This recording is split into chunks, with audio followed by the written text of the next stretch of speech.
Exam time पे तो हम बहुत अच्छी तैयारी करते हैं, सारे क्वेश्चन का आंसर्स अच्छे से पढ़ कर आते हैं, हर चैप्टर को क्लियर करके आते हैं, सारा आंसर्स हमें आता होता है, पर हम सारा लिख नहीं पाते हैं। और अगर लिख भी पाते हैं तो उन्हें रिवाइज़ कर नहीं सकते, उसे देख नहीं सकते कि वो सही है या गलत। क्यों? क्योंकि टाइम अप हो जाता है हमारे स्लो स्पीड की वजह से, राइटिंग की slow speed.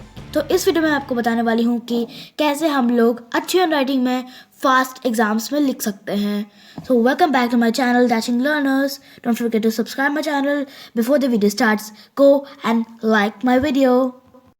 Let's start the video.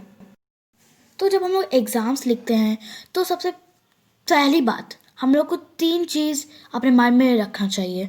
First, हमारे सारे आंसर सही होने चाहिए। सेकंड, हम लोग को आंसर जल्दी लिखना चाहिए, हम लोग को आंसर शीट फास्ट लिख लेना चाहिए, लेकिन सोच समझ के हम लोग को फास्ट लिखना चाहिए ताकि हम लोग के पास रिवाइज करने का टाइम हो।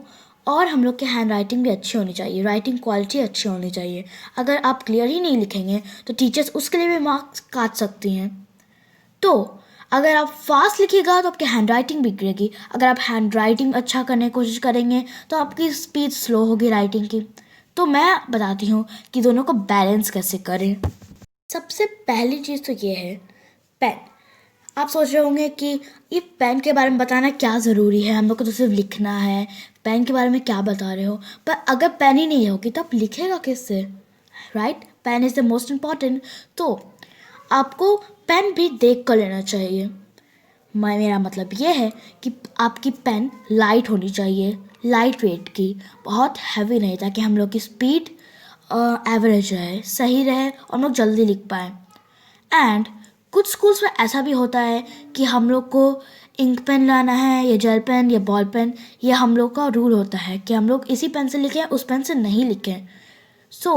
अगर आपके स्कूल में ऐसा नहीं है और अगर आपके स्कूल में ऐसा है कि हम लोग कोई भी पेन ला सकते हैं, तो फिर आपके लिए जेल पेन सबसे अच्छी रहेगी, क्योंकि जेल पेन से हमारी हैंड राइटिंग भी बहुत अच्छी लगती है और हम लोग बहुत स्मूथली लिख पाते हैं और बहुत आराम से हम लोग की हैंड राइटिंग भी अच्छी होगी और हम लोग की स्पीड भी अच्छी होगी। One more point, don't get distracted. हम लोग कभी कभी जब एग्ज़ाम्स लिखते हैं तो फिर क्या पता हमें कोई क्वेश्चन का आंसर याद ना आ रहा हो, तो हम लोग सोचने के लिए थोड़ा सा टाइम लेते हैं और जब सोचते हैं तो हम लोग डिस्ट्रैक्ट हो जाते हैं, अपने पेंसिल को अपने फिंगर्स पे ऐसे ऐसे वैसे वैसे करते रहते हैं, या फिर हम लोग इधर उधर देखते हैं, दूसरे स्टूडेंट्स को देखते हैं, टीचर्स को देखते हैं, बोर्ड पे क्या है, आउट ऑफ क्लास क्या हो रहा है, सब लोग क्या कर रहे हैं, हम लोग बहुत जल्दी डिस्ट्रैक्ट हो जाते हैं। जब हम लोग एग्ज़ाम पेपर्स लिख रहे होते हैं तो we shall never get distracted.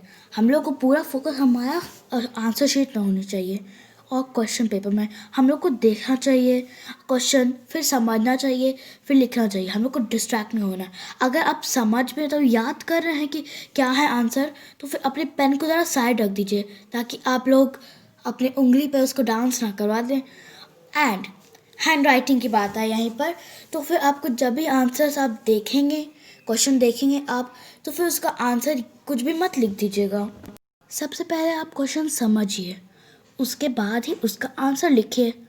और अगर आपका गलती हुई तो आपको काटना पड़ेगा, क्योंकि पेन इरेज़र तो होता नहीं है, अगर होता भी है तो आपका पेपर भी गिर जाता है, राइट?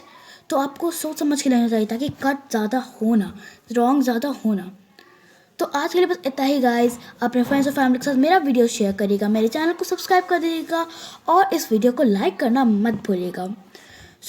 अगले वीडियो तक मिलते हैं, तब तक के लिए बाय बाय एवरीवन।